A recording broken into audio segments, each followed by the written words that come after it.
on the West Coast, many of us grill outdoors practically the year round.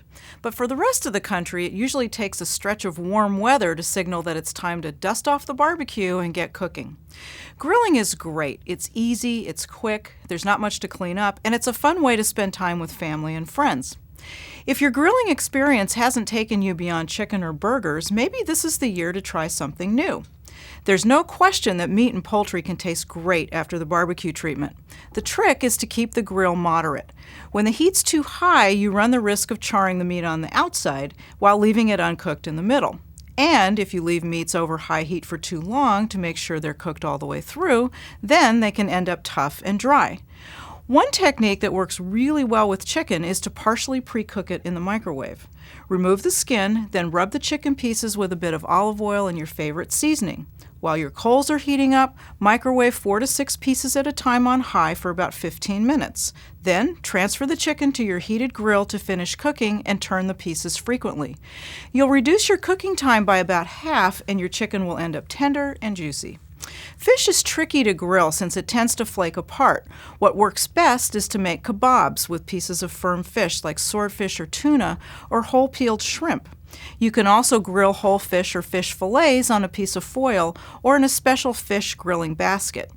No need to pre-cook though, since fish cooks so quickly. While the grill is hot, why not take advantage of the heat to cook your side dishes too?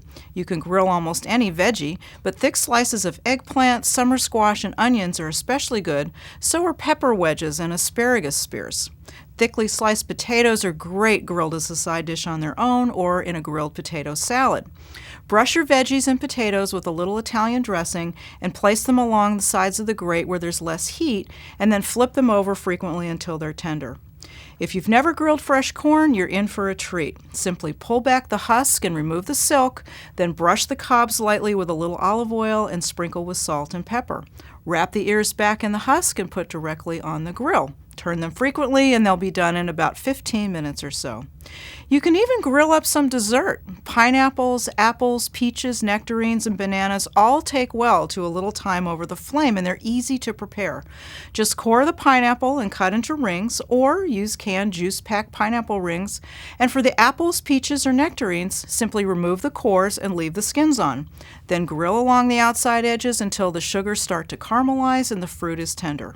Grilled fruit is delicious on its own, but you can dress it up with a drizzle of citrus juice or cinnamon and then enjoy it on top of frozen yogurt.